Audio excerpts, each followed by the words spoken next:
Huyền Mộc Ký, quyển 3, tập 18, Người chữa thương trong đêm. Quý vị ạ, hôm nay chúng ta lại tiếp tục bước vào thế giới thần thoại đầy bi tráng.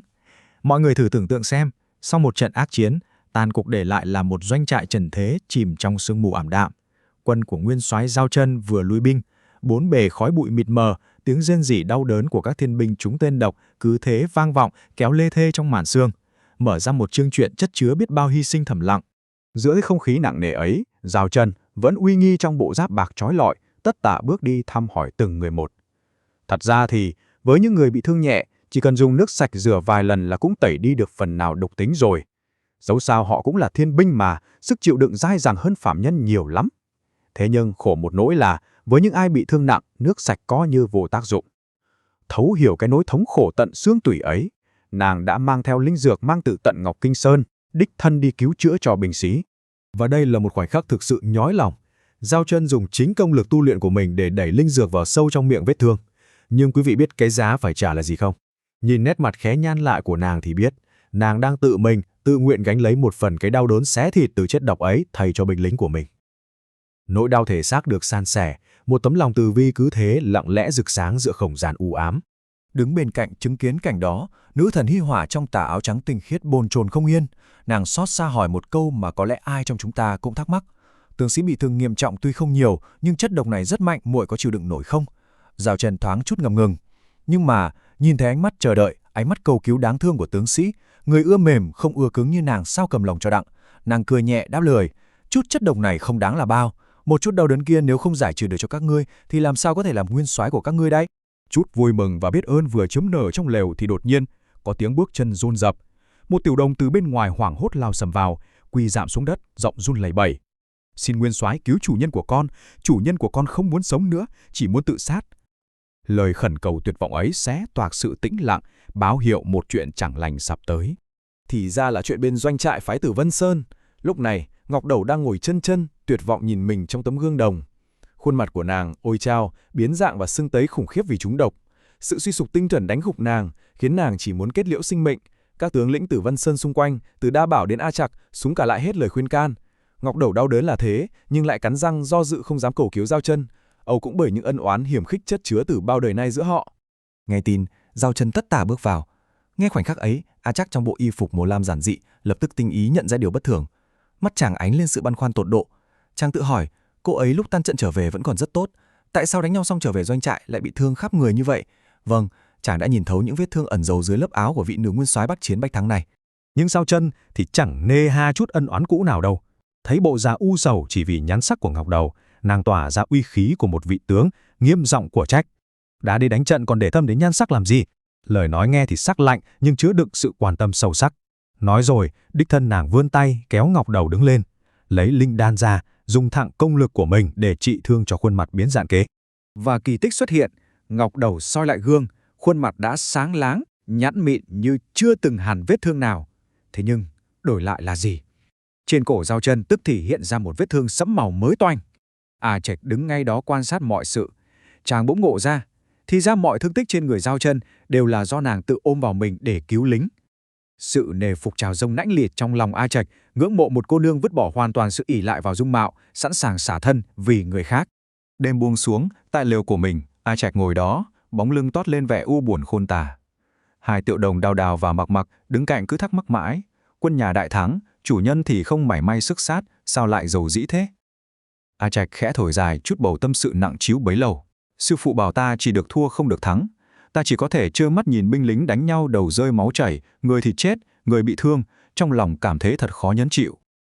Mệnh lệnh sắt đá từ Hồng Quân lão tổ, quả thật đã trói buộc đôi tay chàng. Quay lại doanh trại của Giao Trân thì sao? Kẻ oai phong lẫm liệt ban ngày giờ nhường chỗ cho sự đau đớn tột cùng hành hạ nàng. Nàng ngâm mình trong bồn gỗ chứa đầy nước suối nhân huân phát sáng lấp lánh để tự trị thương. Miệng vết thương có vẻ khép lại đó, nhưng cái đau buốt đến thấu xương thì không hề thuyên giảm. Vậy mà tuyệt nhiên nàng không than nửa lời, khăng khăng cho tỷ nữ Thanh Loan lui ra ngoài, một mình tự cắn răng gồng gánh. Đêm càng về khuya, bóng tối như nuốt chửng lấy bóng dáng bé nhỏ ấy. Giao Trân co ro cuộn tròn trên giường, mồ hôi vã ra ướt sũng cả gối. Nàng trằn trọc, quằn quại trong cơn đau kịch liệt. Hàng trăm hàng ngàn vết thương gánh thay cho tướng sĩ giờ đây đang thi nhau giằng xé cơ thể nàng. Thật xót xa khi thấy vị nguyên soái oai hùng ban ngày lại cô độc, mỏng manh đến thế trong đêm tối. Nhưng mà quý vị biết không, có một người không thể nào chợp mắt nổi.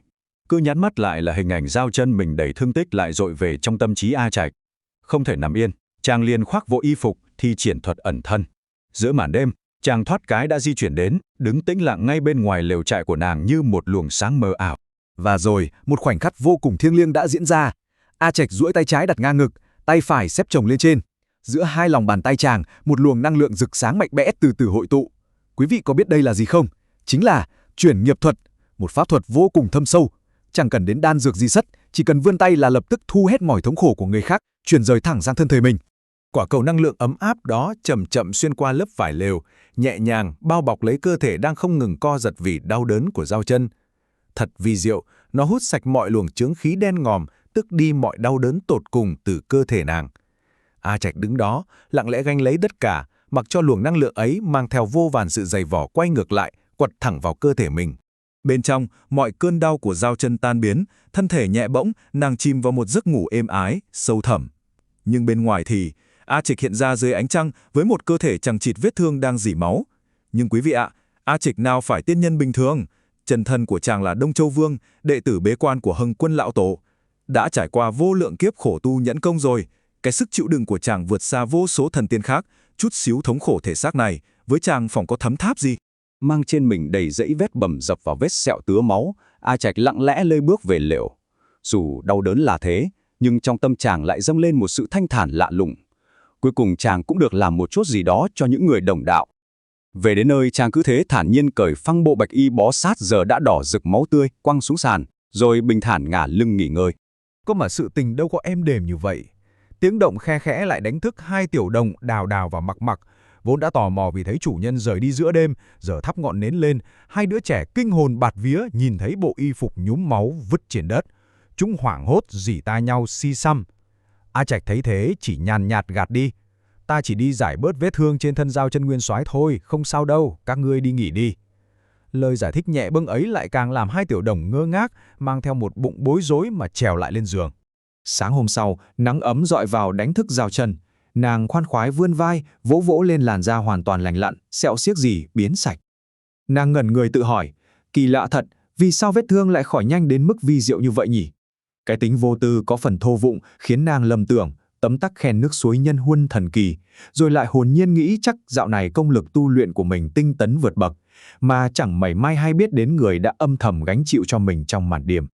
Thế nhưng chiến trường làm gì có thời gian cho sự thảnh thơi, chiến sự lại ngùn ngụt dâng cao.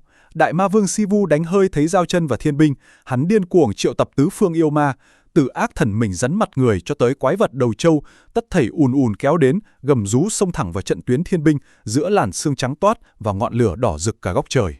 Trước từng đợt sóng tà ma hung hãn, Giao Chân oai phòng lẫm liệt, vùng kiếm sắt cánh cùng hoàng đế chống trả. Nói thật với quý vị, giữa nàng và bậc quân vương nhân gian này có một sợi dây liên kết thâm sâu vô cùng. Nếu ban đầu nàng còn cấn cá chuyện lễ nghĩa quần thần, thì này, kề vai chiến đấu, nàng đã chân tâm tình nguyện làm cận thần của ngài. Bởi vì trong những lúc sinh tử ấy, nàng lờ mờ nhận ra, thấp thoáng sau bóng dáng hoàng đế, dường như chính là vị Phật Đà tóc xanh lam vĩ đại đã từng điểm hóa cho nàng trong mộng. Trái ngược hoàn toàn với sự tung hô, ngợi ca dành cho Giao Chân ban ngày, thì A Trạch lại phải nuốt hận chịu đựng sự sỉ nhục từ chính quân nhà vì cái mác tướng lĩnh đánh đâu thua đó. Ngay lúc này, chàng đang đả tọa, bình thản tĩnh tại vô tùng.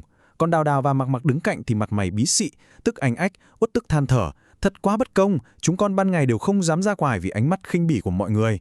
Nghe vậy, A Trạch từ từ mở mắt, nở một nụ cười cực kỳ hiền hậu, tràn đầy lòng từ bi bao dung. Bằng chất giọng trầm ấm, chàng chậm rãi răn dạy. Sư phụ bảo ta chỉ được thua không được thắng. Chẳng phải là muốn để ta coi đây là một trường tu luyện hay sao? Ở trong cái khổ ấy mà tu tâm nhẫn, mở rộng tấm lòng bao dung vị tha, đề cao bản thân trong tu luyện. Các người đi theo ta, coi đây là tu luyện thì cũng sẽ đắc được như thế. Câu chuyện hôm nay khép lại bằng một chi tiết vô cùng thú vị ngay trong bữa trưa. Mặc Mặc bí mật rỉ tai Đào Đào, quả quyết rằng nụ cười của Giao Chân giống đến 8-9 phần vị nữ nhân A Trạch từng gặp ở Nhược Thủy. Đào Đào thu hết can đảm hỏi dò chủ nhân. Ai mà ngờ, A Trạch đang ăn, cứ thế thông thả gật gđầu thừa nhận cái giục. Cái gật đầu ấy làm Đào Đào sốc đến suýt nghẹn ực một cái, hại A Trạch phải vội vàng vỗ lưng nhắc. Đang ăn đừng nói, không lại nghẹn bây giờ. Vậy đó, mối duyên phận này thực sự quá đỗi diệu kỳ.